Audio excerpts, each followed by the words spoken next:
This is Emiko. Welcome to Let's Talk About It, episode 5. I am here, as promised, with my producer Howie Beno on my birthday. Happy birthday, Thank you. This is a special birthday episode. And today we are going to talk about our experience working together in the studio over the last couple of songs. So I wanted to start by saying thank you, Howie, for doing this webisode for me. This is very cool of you. Certainly. And maybe if you could just tell the viewers a little bit about yourself. Obviously, Howie is highly qualified, as these are his. Those actually aren't mine. They are. None of them. Stole them off the back of the truck in China. Yeah, none of them are mine. No. Yeah, I mean, I've been producing for, say, the last 20 years or so, and have a lot of albums that I've worked on. We met through a mutual friend of ours, a mutual colleague of ours, who owns the studio where we're making the new album, James Walsh from Threshold Recording Studios. Hi, James. Hello, James. So I have a question for you. Why did you choose to work with me? You could have chosen your pick of any producer, and across this great land. Why are you working with me? Good question, actually.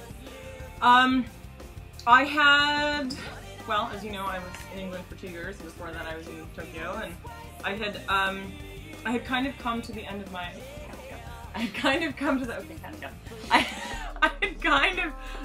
the end of my artistic growth with my comfort zone of where I was as a singer-songwriter, and I felt like there was this other being that was like like an alien. Yeah, like dying to come out, and I just thought I need to work with somebody different, someone more versatile, but also someone who gets what I'm trying to do and who gets the sense of urgency and, to a certain degree, desperation of that artistic growth that needs to happen. And so I had called James because I had known him for years, and I had asked him, could he recommend anybody, and your name was the first and really only on the list because he said, go to Howie Beno, don't go anywhere else, just don't even bother. And I checked out your stuff and I went, gee, this is really kind of heavy stuff, because Howie's sort of, there's a lot of ministry and so on and so forth, and there's some darker, more metal-y type of things, but then James said, but Howie's a very accomplished pianist and keyboard player. I went, aha! Well, in that case, as are you. There was a little bit of there was a little bit of a safety net there, and that I was kind of going, okay, I'm going to work with a guy who produces metal, but he's a classically trained pianist, so there was a little bit of a safety net in that I went, I at least can figure out the basic fundamentals of how he might operate, because I think inherently all keyboard players that are classically trained have a very specific mechanism in them that's instilled from the time they were learning. And it's true, it's actually kind of shown through in you, and I think that's one of the reasons we get each other on a certain level. Yeah, speaking of that, I did start out, in the Chicago metal industrial thing, and I did a lot of work in that, but since I guess maybe 98, 99, I've really kind of stretched into a more pop thing. Right. Yeah. And that maybe isn't reflected so heavily on my discography or my site, and I should probably change that. But no, but your wall certainly shows. I mean, right now I'm looking at Donny Osmond, Elliot Yamin is over there. There's Tom Jones. I mean, and then. Russell Watson. So there is. I mean, there's quite a breadth. Like literally, just from left to right, there's a huge breadth of versatility there. But I didn't know that till I showed up at your apartment. So whatever, it's all good. But anyway, yeah. So that's why I chose to work with you. Okay. All right. Yeah. So why did you choose to work with me? Well, I had. Once we had met and I'd heard your stuff and checked you out online,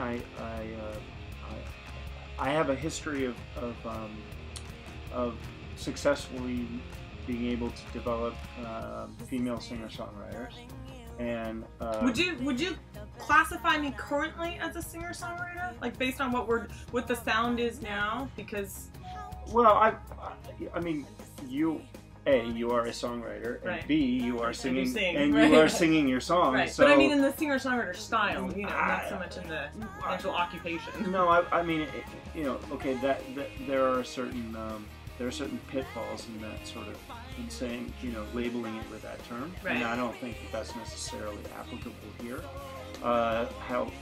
However, I was just expressing, you know, what it is you do, and Right. and you know, and I've had a certain amount of success in that field, and you know, especially in the pop realm.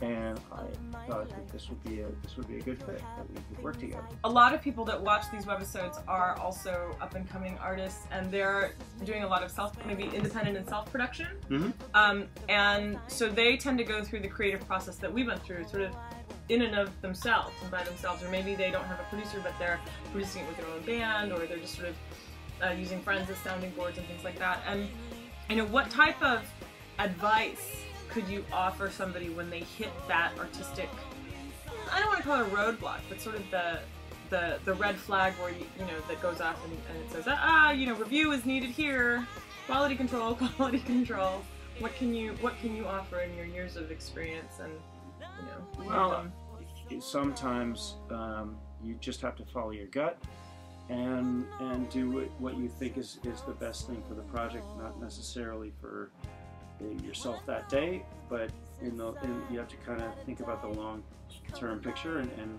think about, well, what would be best served by moving ahead, and what would be best served by hitting the pause button. It's not the end of the world, you know, if you wake up one morning and go, I don't know what just happened. I don't know what's going on. Right. I need to figure out what I have and what I don't have. And I thought that was kind of important that you did that. So keep prepared and stick to a plan. Make a plan beforehand. Make a plan. Try to stick to it. Right. How do you feel that pushing the pause button affected our production ability and our clarity going forward? Do you feel it was a positive move and that we benefited from it? No question it was positive. No question that we benefited from it. Cool. Thank you very much, Howie. Yay! Thank you, Emiko. Yay! Whoop! Bye. Till next time, folks. We will we'll see you later. Bye! Bye!